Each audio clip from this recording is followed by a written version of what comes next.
तो आज एक नई चीज़ आपको दिखाएंगे, नए नुस्खे बताऊंगा मैं आज, और नई चीज़ दिखाऊंगा, और वो चीज़ क्या है वो मैं वहीं जाकर दिखाऊंगा। और आपको ये चीज़ खेतों में हर जगह मिल जाएगी, आपको मार्केट में भी हर जगह मिल जाएगी, लेकिन आपको इसके लाभ नहीं पता है। लाभ मैं बताऊंगा, इससे बनने वाली औषधियाँ मैं बना के तैयार करवाऊंगा आपको। तो चलिए आइए दिखाता हूँ। तो चलते हैं, देखो अभी दिखाएंगे आपको कहाँ मिलती है। अपने ही खेत में चलेंगे, तो ठीक है चल के दिखाते हैं। तो दोस्तों देखो हम खेत में आ गए हैं अपने। अभी मैं आपको दिखाऊंगा, क्या दिखाऊंगा, देखो ये रहा, इसको बोलते हैं बथुआ। अभी इसका साग बना के खाते हैं लोग, सब्जी बनती है। हम तो जब हो जाता है हमारे यहाँ तो हम तो छोड़ते नहीं हैं ऐसे समझ लो, इतना खाते हैं, इसी को खाते रहते हैं। देखो ये है बथुआ, इसे बथुआ बोलते हैं। दिखाई दे रहा है आप लोगों को?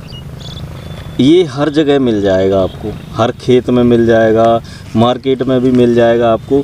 इसमें देखो इस तरह के बीज होते हैं, जब ये बड़ा हो जाता है तो बीज होते हैं इसमें काले काले बीज निकलते हैं। इसमें अभी तो नहीं है फ़िलहाल, लेकिन होते हैं।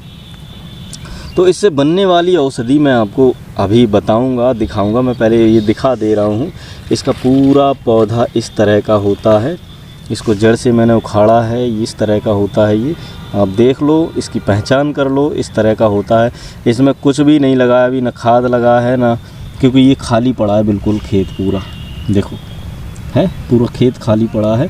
इधर आलू हैं इस साइड में, लेकिन ये पूरा खेत खाली पड़ा है, इसलिए इसमें अभी कुछ भी नहीं लगा है। ये सरसों का पौधा है। इसके बारे में मैं बाद में आपको बताऊंगा, ठीक है। तो पहले चलते हैं इसके बारे में, कुछ मैं उखाड़ लूँ इनको, फिर मैं बताऊंगा इनको हाथ में पकड़ के आपको कि किस तरह से इससे आप एक नहीं, 2 नहीं, 4 नहीं, 10 औषधियाँ, 20 औषधियाँ बना के तैयार कर सकते हो। और आज लाग लग गई तो इनसे ही खाना खाइए जाए। ठीक है, तो ठीक है, ये हो गया। अब मैंने ये हाथ में पकड़ लिया, तो ठीक है चलो नुस्खा नंबर 1 आपको दिखाते हैं, बताते हैं, सुनाते हैं। तो दोस्तों चलो शुरू करते हैं नुस्खा नंबर 1। सबसे पहले नुस्खा नंबर 1 बताता हूँ मैं।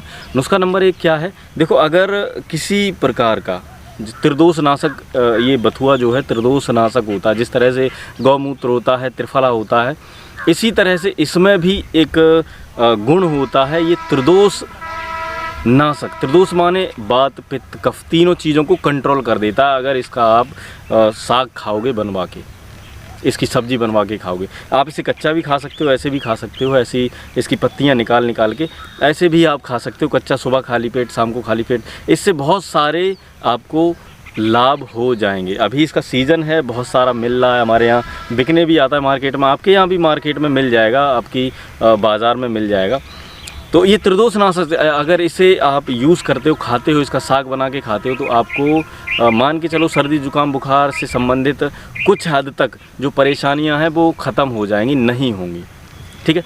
अभी दूसरा नंबर मैं बताऊं, दूसरे नंबर में जिन लोगों को मूत्र कक्ष की प्रॉब्लम हो जाती है, मूत्र कक्ष के माने पेशाब का रुकना, बूंद बूंद करके आना या बूंद बूंद करके गिरना, और पेशाब पे कंट्रोल नहीं होना, या फिर पेशाब आना ही नहीं। अब इस तरह से मान लो, मूत्र कक्ष माने होता है कि वे लोग, ये ज़्यादातर बूढ़े लोगों में होता है, जैसे 40 या 50 की उम्र के बाद जो लोग अपने आप पे कंट्रोल नहीं रख पाते हैं, वो पेशाब कर जाते हैं, अंडरवियर में ही पेशाब कर देते हैं। एक एक बूंद बूंद करके निकलती है या फिर नहीं निकलती, बहुत ज़ोर लगाने से दर्द होता है। तो इस तरह की प्रॉब्लम को ख़त्म करने के लिए ये एक रामबाण औषधि है। क्या करना है आपको, इसके थोड़े से पत्ते लेने हैं, इस तरह से निकालने हैं आपको। इसमें बीज हों तो ठीक है, नहीं हो तो कोई बात नहीं, आप बगैर बीजों का भी ले सकते हो। इस तरह से पत्ते निकालोगे 10 ग्राम पत्ते निकालने के बाद इनको पीसोगे, पीस के थोड़ा सा हल्का गर्म पानी मिलाओ और इनको निचोड़ लो। इनका जो रस निकलेगा, रस निकाल के रस में कम से कम 2 चम्मच मिश्री मिक्स कर दो आप। बथुआ के रस में, बथुआ इसे बोलते हैं, हमारे इधर बथुआ बोलते हैं, आपके इधर पता नहीं क्या बोलते होंगे, कह नहीं सकते।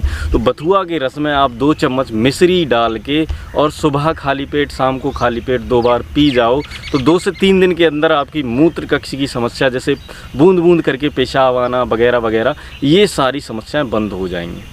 और इसे लगातार अगर कोई 1 सीज़न तक खा ले तो उसके कैंसर बढ़ने के जो संभावनाएं होती हैं वो 90% कम हो जाती हैं। बहुत ही अच्छा होता है ये, जैसे त्रिफला है, गौमूत्र है, तो इसी तरह से ये भी काम करता है, ये त्रिदोष नाशक है।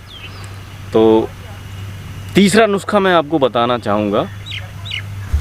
तीसरा नुस्खा आपका ये है, इसको अगर आप इसके जो बीज हैं, ये इसके बीज हैं, इनको आप निकाल लो। अगर इसके बीजों को आप, इसके बीज लेकर सेंधा नमक डाल के पीस के आप इसे खाओगे तो आपकी पेट में कीड़े, जिन लोगों को पेट में कीड़े होते हैं और खाना नहीं पचता है और मतलब पेट से संबंधित जितनी भी समस्याएं हैं वो सारी ख़त्म हो जाएंगी।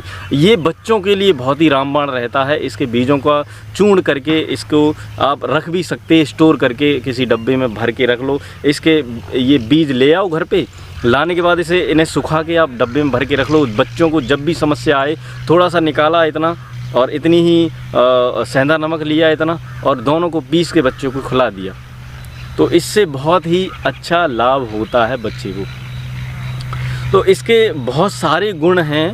अगर आपको कोई मर्ज़ है तो भी आप इसे यूज़ कर सकते हो, नहीं है तो भी आप।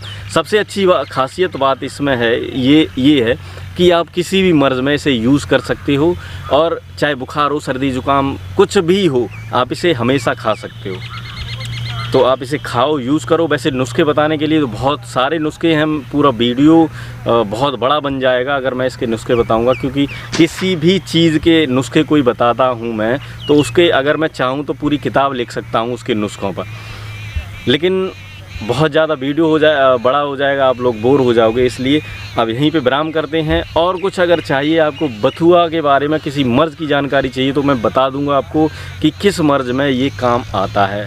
बहुत सारी, कोई भी मर्ज़ आप, जैसे पथरी है, बवासीर है, बवासीर में भी ये काम आता है। इसका जो साग होता है इसको आप बगैर नमक डाले इसको बनवा के आप कच्चा उबलवा के खाओ।